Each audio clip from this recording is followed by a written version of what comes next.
In 2022, President Joseph Biden held a White House event where he asked a poignant question. "Where's Representative Jackie? I think she was going to be here." Representative Jackie Walorski passed away a month prior to this event. This should not shock any of you. As many of you are quite aware, the mental state of our current president is dubious at best. With his constant, seemingly daily gaffes, the leader of the free world appears increasingly frail. But the issue does not lie solely in our president, it spreads much further than him. The issues of cognitive impairment course through the veins of our government, while the citizens suffer the consequences. But what is cognitive impairment? As defined by the National Cancer Institute, cognitive impairment results when there are problems with a person's ability to think, learn, remember, use judgment, and make decisions. When a politician suffers from cognitive impairment, or when they are in a cognitive decline, they're unable to properly do their job. Sadly, this appears to be the case for more of our politicians than it should. The fact that our current president clearly has some mental setbacks demonstrates that this issue has gone too far in recent history. Some have seen our president and called for an age limit. Taylor Orth, a data scientist and researcher, found that more than half of Americans, 58%, say there should be a maximum age limit. They believe this sort of implementation would cure the ailment of age in our government and reduce the likelihood of having any of these issues arise. However, while our government could be likened to a gerontocracy, a government run by the old, age is not the true issue, but merely a Trojan horse for mental acuity, parading around the streets of our democracy. While many call for age limits or even term limits, these cannot quell the problem in a legitimately satisfactory way. The most effective solution is that America must implement a cognitive test for candidates before every federal election. Such a proactive safeguard would tackle the issues of mental acuity, not age, follow the mindset of our founding fathers, and provide a long-term solution to this problem that's been plaguing our government. First, multiple elected officials in our government are cognitively in decline and are unable to properly fulfill their jobs. Looking specifically at the late Senator Dianne Feinstein, it's safe to say that she certainly raised questions about her mental competence while serving her final years. New York Post reporter Patrick Riley found that, quote, California Senator Dianne Feinstein had relinquished power of attorney to her daughter, even as she continued to serve in Congress at the age of 90. Senator Feinstein required assistance with her personal self-care while simultaneously trying to provide leadership to a country. That's a monumental disconnect. Such unfit politicians like Feinstein cannot properly fulfill the duties with which they were tasked.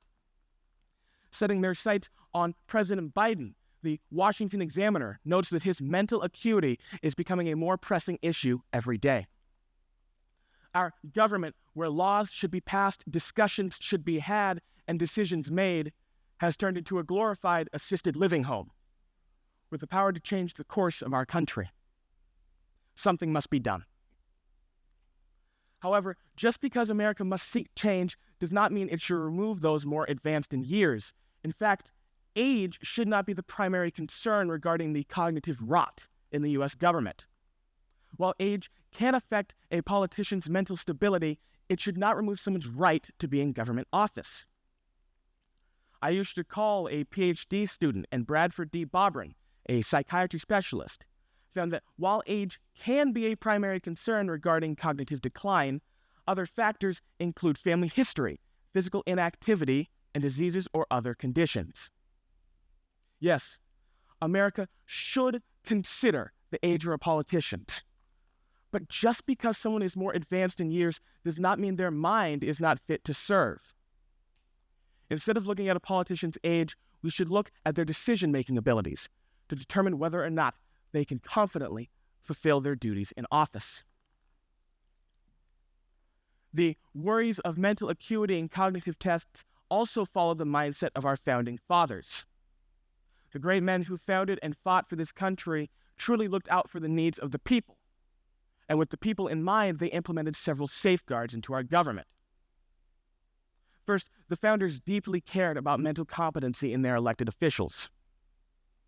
Alexander Hamilton, in his Federalist Paper 68, clearly outlines the mental prowess such an office would hold.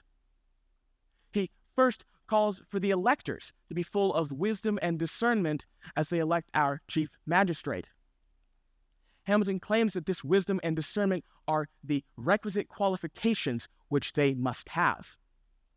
But Hamilton does not stop there. He continues and says that not only must the electors have these requisite qualifications, but our elected officials must as well.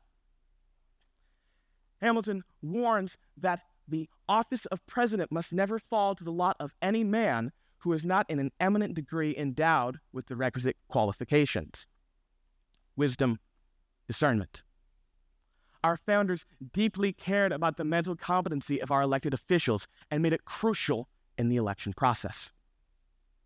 In addition, our founders implemented safeguards into our government. For example, we have minimum age limits, and we have rules that state you must have lived in America for at least 14 years to run for office. In the same vein, a cognitive test also acts as a safeguard. It's a mutually beneficial act that aids both the government and the citizens. First, the government runs better with truly mentally acute politicians, and the citizens can rest easy knowing that the politicians who are fighting for them actually know what they're fighting for. Mandating cognitive tests will curtail the issues of mental incompetency in our government. And if a politician cannot pass the test, they will be prohibited from running in that election cycle. But what will these tests look like? Who will administer and create them? And what must a politician score to receive a passing grade? We should use either the Montreal Cognitive Assessment, the MOCA, or the Mini Mental State Exam, the MMSE. Both tests are scored out of 30, and a score of around 22 out of 30 on the MOCA would indicate mild cognitive impairment, whereas any score below a 25 out of 30 on the MMSE would indicate mild dementia. The test used for politicians would be scored and graded similarly, with a requirement of 25 out of 30 to pass. Such testing and grading effectively accomplishes the goal of maintaining mental competency in our government. But just mandating testing does not solve the issue. It merely gives a number to a known problem.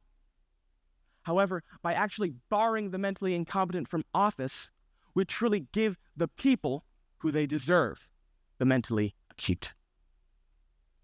Now, there are some who have reservations regarding such mental fitness testing.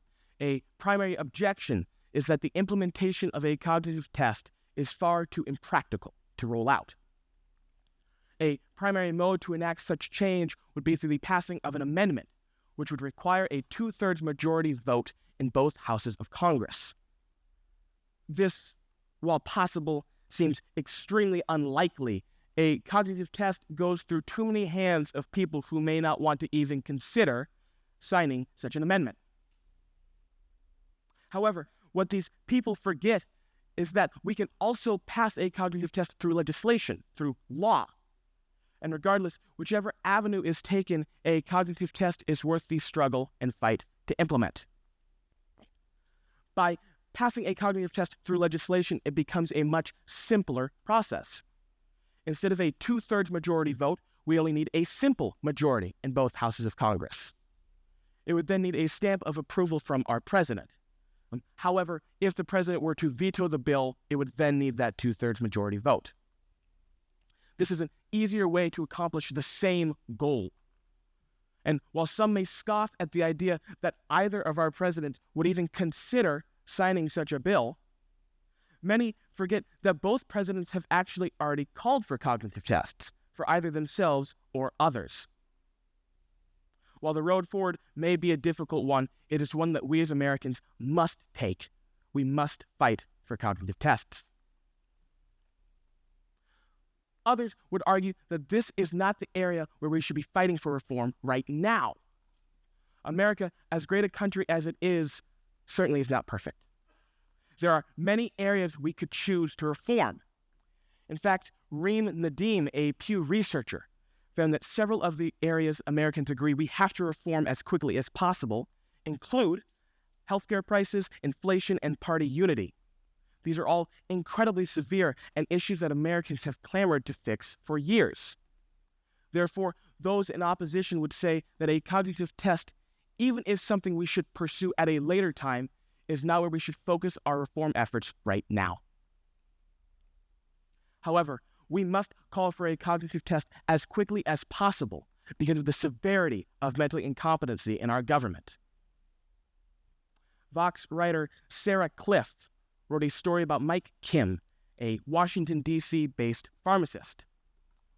Kim has filled prescriptions for many politicians throughout his time, and while he cannot share their personal medical records, he has gone on record saying that he has filled prescriptions for politicians for something as severe as Alzheimer's. The fact that politicians in our government need treatment for something as serious as Alzheimer's is absolutely terrifying. This is not to dismiss other issues. Yes, inflation has run rampant. Healthcare prices are quite high, as well as the tensions and dichotomy between our two political parties. However, there's a stark difference between the issues Nadim mentions and the cognitive test. The issues Nadim mentions need to be reformed from our government system, by our government system. A cognitive test deals with the actual system. It's a reform of it. Before we reform options through the system, we first must ensure it can run as smoothly as possible. The implementation of a cognitive test does just that. Others would argue that there's a particular theme with the politicians mentioned. The politicians such as Senator Feinstein and President Biden are all on the older side, being in their 90s and 80s respectively. Now, the examples would show that their issues are cognitively based. However, the refuters would claim that this cognitive impairment merely comes from their age. Therefore, an age limit would be the better solution because it narrows in on the actual problem. Yes, age should be considered, but it should not be the primary factor when looking at our politicians. An age limit narrows in, yes, but it narrows in so tightly that it misses other outlying problems. People who call for age limits forget that anyone, young or old, can suffer from cognitive impairment. This was seen not too long ago in 2022 with Senator John Fetterman. Senator Fetterman suffered a stroke in his 50s right before his victory as state senator for Pennsylvania. Mark A. Thesis, a former speechwriter for George W. Bush and a column writer for the Washington Post, talked about this very issue. He says, quote, "If his stroke has damaged his ability to understand and process information and thus make competent decisions about serious public policy issues," end quote, the Fetterman debacle becomes one that we as the American people must know about and stop from ever happening again. Young or old, veteran or newcomer, an unsound weak mind has no place in our government. This example of a young politician suffering from cognitive impairment is not a simple one-off issue. In fact, it happened in 1972 with Senator Thomas Eagleton. Senator Eagleton was in his early 40s when he was called to be the vice presidential running mate for George McGovern in that upcoming election. However, things would soon become incredibly messy. Unbeknownst to the larger public or even McGovern himself, Senator Eagleton was not well. Thomas Eagleton suffered from severe depression which led to his hospitalization 3 times throughout his political career. 2 of these instances even leading to electroshock therapy. This cognitive instability ultimately led to the demise of Eagleton's vice presidential aspirations and McGovern's presidential dreams. Now, Eagleton's situation certainly is a little different. His problem is not so much cognitive impairment or cognitive decline, but it is cognitive instability. Regardless, the fact remains that age did not save Senator Eagleton. Age did not save Senator Fetterman. An age limit simply does not work because it misses these problems. A cognitive test, on the other hand, resolves the true, full issue. America has a decision to make. We must choose whether or not we continue to allow America to become a shell of its former grandeur. Our forefathers fought for the ideals of the American experiment. This fight was anything but easy. Bloodshed, toil, strife, all came from the fight for independence. Our founders fought for America, and now we must fight for it too, through the battle of reform. No matter the struggle, we must continue to fight for America to make it even better. Our founders always cared about the mental competency of our politicians, and a cognitive test follows their same vein of thought. As Americans, we need to call for cognitive tests because it highlights our idealism and our desire to see excellence in our leaders. As Christians, we too must care about this issue. Christians need to vote for politicians who exemplify biblical beliefs, but our duty, our responsibility, does not end there. Jeremiah 22, verses 7 through 8, commands Christians to seek the peace of the city where God has caused you to be carried away captive. Christians need to care about what happens in government because it affects everyone around them. Christians need to seek the peace of the city or ensure that the city or state or country can run as smoothly as possible. Therefore, Christians need to be mindful not only of the beliefs, but also the mental stability of the politicians they endorse. As we each leave this event and continue throughout our lives, do not forget. Do not forget the issues of mental acuity in government. Call for change and cognitive tests. Petition your local governments and spread awareness. These are the steps we can take to enact change. These are the steps we can take to maintain mental competency in government. These are the steps we must take to ensure we are represented by our best and our brightest. Thank you.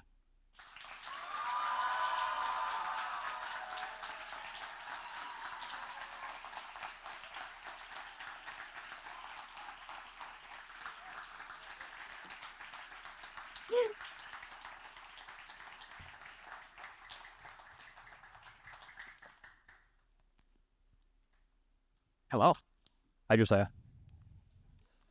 You have some details in your fourth confirmation that you didn't have in your speech about preventing bias in the test. I'm wondering if you want to talk about that and then expound on it so that we can be really confident that it's not possible for any sort of political bias to influence the results of the test. Yeah. So, first of all, where's the test going to be taken? I promise you it's not going to be through Zoom, right? There's going to be a facility where this test will be taken, where it'll be monitored to ensure that no one is cheating.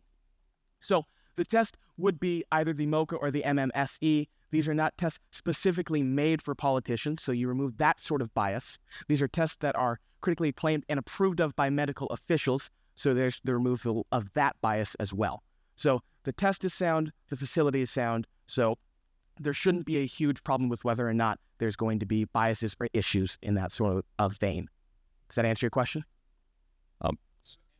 Is this still working? Okay, cool. Anything that happens behind closed doors, people will find a way to be skeptical of. So particularly when one of your main points is people having confidence in the mental acuity of their politicians, how could we be like, how can the public be completely assured that this is going to go smoothly and nothing could go wrong?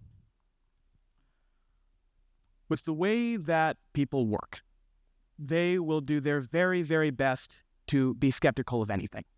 So there's always going to be those few who say, I don't agree with that. I don't believe that that's actually what's happening. However, I actually do believe that the majority of Americans would be confident in this system. They're not taking it in a random warehouse with just people who agree with them. This is going to be monitored by medical professionals and other people in that place.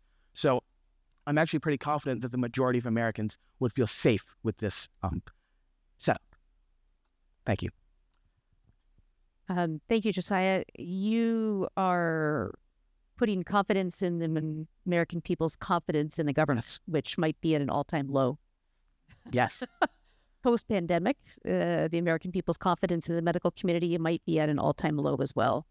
So I wonder if it might be best in the Founding Fathers' emphasis, as you had mentioned in page 7 of your paper, hoping for the electors to be wise and discerning, if maybe we should let the people decide whether or not the candidates. There's TV, there are interviews, with media exposure. We almost don't need presidential debates these days because we've already made up our mind about what's going to happen in November, which vote we're going to cast. So I wonder if, rather than a medical community's evaluation, we might emphasize civics lessons. So, yes, our electors, the American people, should be wise. They should be cognizant. They should have the requisite qualifications when they vote. However, I outlined also in my paper that our founders implemented safeguards, right? And so these are for the people, for their benefit. So for a minimum age requirement, that's there so we don't elect a 24-year-old who is really gung-ho and has a ton of charisma. So we already have these sorts of implementation set, and a cognitive test is merely of the same variety. In your research, what did you find about the MOCA test and the MMSE? How long does it take, and is it being implemented in other professions outside of politics? So the MOCA is actually endorsed by a White House physician. Ronnie Jackson was the White House physician for both President Obama and President Trump, and he's actually one of the main proponents who is calling for President Biden to take the MOCA. The Montreal Cognitive Assessment, it's not a super long test. It's also not like an SAT, right? These are basic questions, and such as it asks you, can you count from 100 down by increments of 7? So questions like that. Can you associate what animal this is? Can you draw these sorts of lines in these shapes? So it's meant for basic cognitive awareness. And so, yes, I have faith in the MOCA. Other physicians and professionals have faith in it as well. Yeah, it's generally a screening test. So it opens the door to a wide variety of testing that would occur after that. Yes. And so I think that's where you start to have the concerns of politicization, and you also have concerns for maybe some HIPAA violations as things leak out. And then you also have concerns for, does the American people actually trust the medical decision if they've come to a vastly different conclusion on their own? So I think that's why I come back to the civics lessons for educating the electors. Yeah, electors need to be cognizant and they need to know what they're talking about. But I also do think that the mental status, the mental state of our current politicians does need to be addressed. And so this sort of implementation does that. Hello. Hello, Josiah. You mentioned Senator Fetterman and his election. Seems to me that the American people are okay with cognitively unstable or weak-minded leaders. Can you speak to that? If the Americans are already okay with that, why do we need to change this? What happened with Senator Fetterman is pretty unfortunate.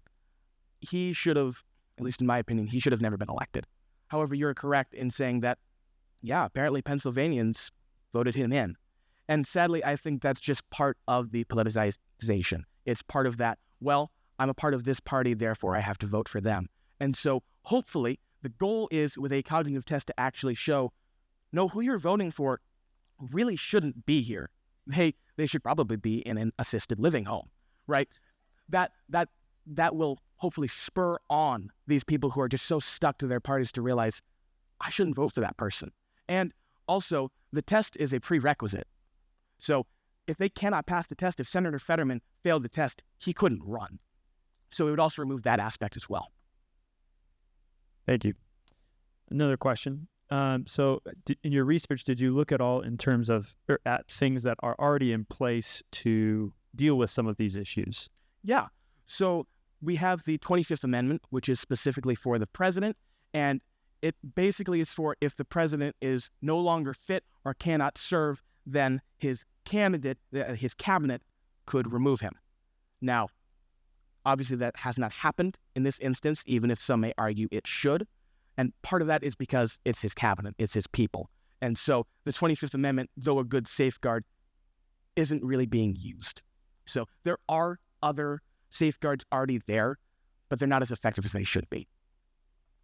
What makes you think, you've kind of addressed this, but what makes you think that this kind of a safeguard that you're proposing is not going to be ignored or wielded in a partisan way, like the 25th Amendment is being ignored? Sure. I assume the Founding Fathers put that in there when the amendment was, I don't remember when the amendment was put in, but I assume it was put in for the for these kinds of situations. Sure. It's clearly not being used. No, it's not. So, as I talked about before, it's a prerequisite in the sense that if we have this hypothetical that President Biden takes this test before his reelection, right upcoming, his election term, and he fails it, he wouldn't be able to run. Therefore, you'd have to find someone else.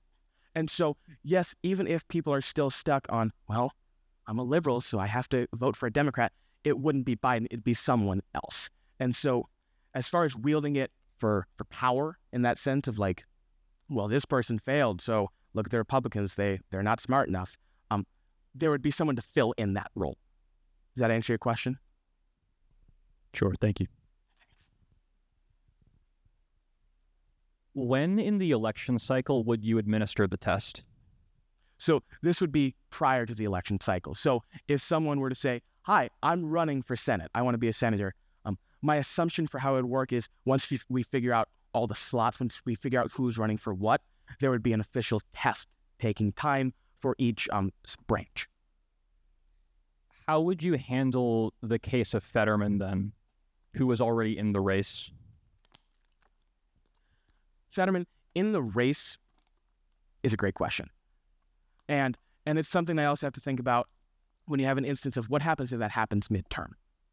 And there are some things you are out of your control, right? I can't say to a president, well, you're 3 years in, we need you to take another cognitive test, and if you fail, you're out. We can't do that. And so in the case of Fetterman, I think it is still reasonable, because since he isn't officially in, to have him retake that test, but that's how I would address that situation. Question, what would you do for the lifetime appointments, like Supreme Court justices? Yeah, the Supreme Court justices are another interesting one because they're appointed for a lifetime term. And so the question is, do you have them take it every 4 years, or does that violate their rights? I actually do think it's worth a discussion to say that maybe they should have every 4 years take it. It's a little outside of what I was addressing. I'm really looking at the Senate and Congress. However, I think it's a discussion to have, and I think they should definitely take it, at the very, very least, before they're appointed. And what made you focus on federal elections as opposed to state? I think we're seeing the problem more acutely in the federal sense. It's a much more widespread issue, in my opinion. I think everyone's aware of certain people who maybe are not mentally fit, and so I think focusing first on the federal is the best course of action.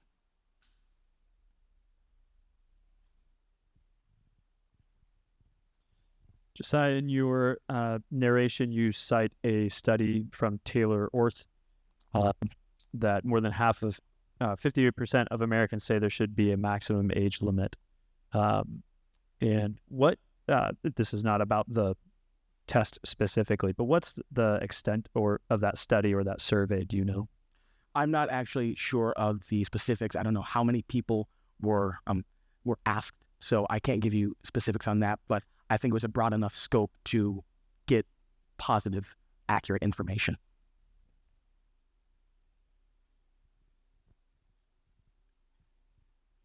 Why are you setting the bar at a score of 25 as opposed to something higher than that? So you're asking maybe why I wouldn't set it at 29, or you need to get a perfect score, or 27, whatever it may be. Yeah, or well, I mean, I think the quotation from Hamilton said that positive traits should be eminent. Sure.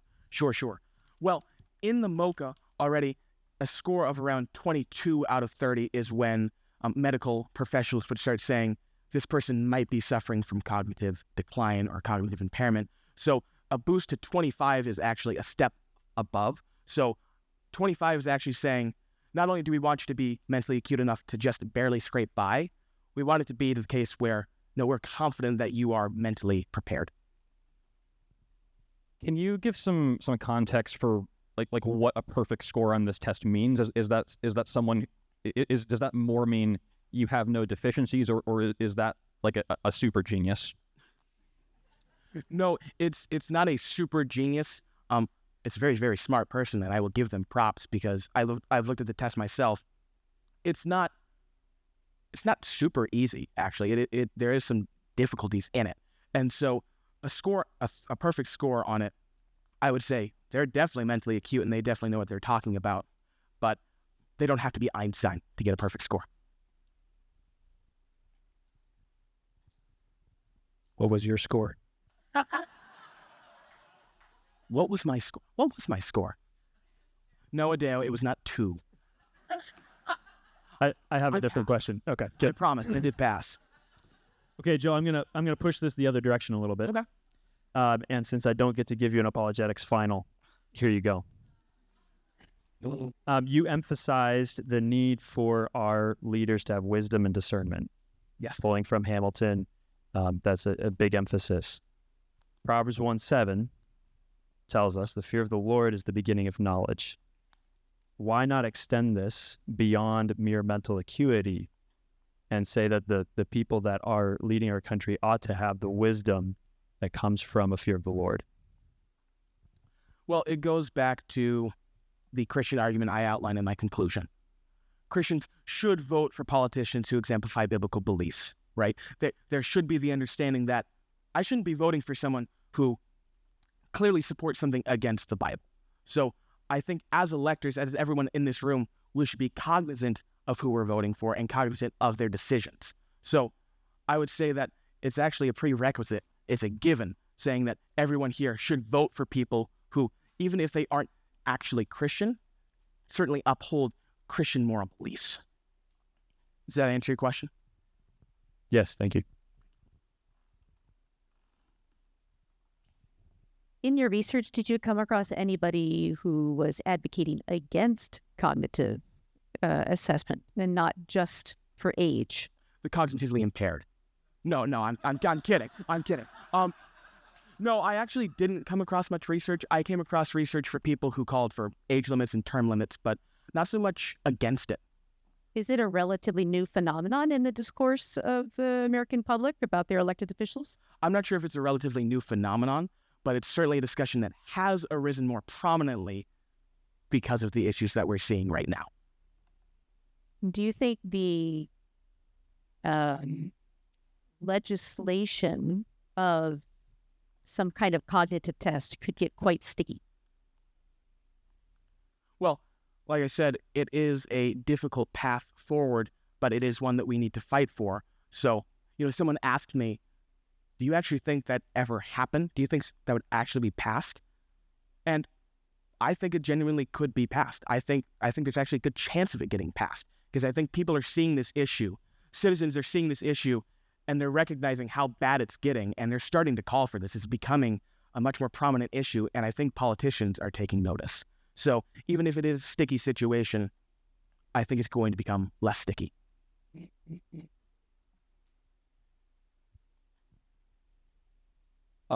A federal law is easier to pass than an amendment.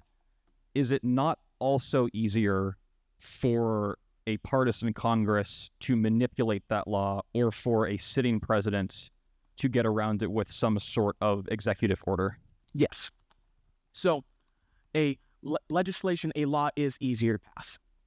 And while I do believe this should eventually become an amendment, I think we should fight for it to become an amendment. I also understand that is more difficult. So if we reach a point where an amendment is not possible in the recent future, if it's not going to happen right now, I think we should fight for legislation. But I do think an amendment should be something that we focus our efforts on primarily.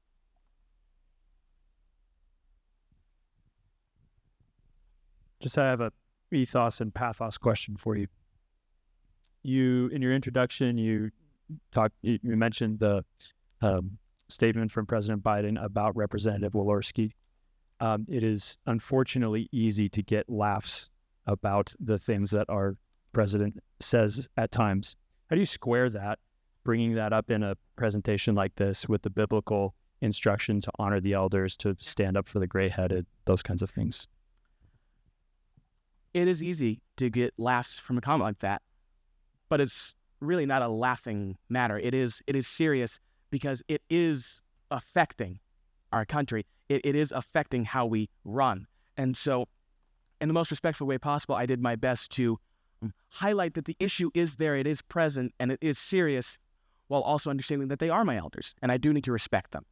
I would never go up to President Biden and say that he is mentally incompetent.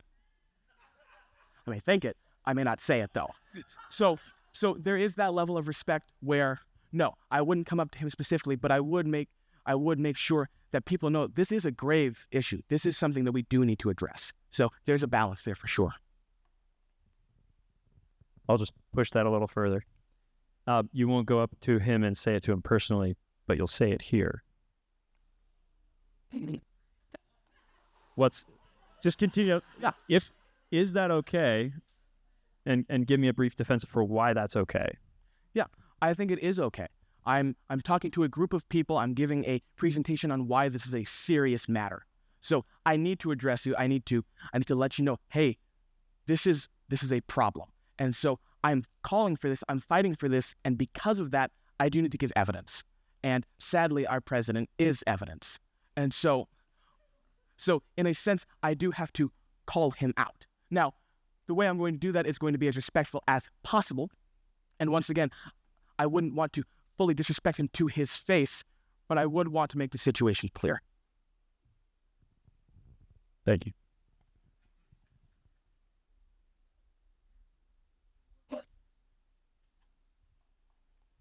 Thank you.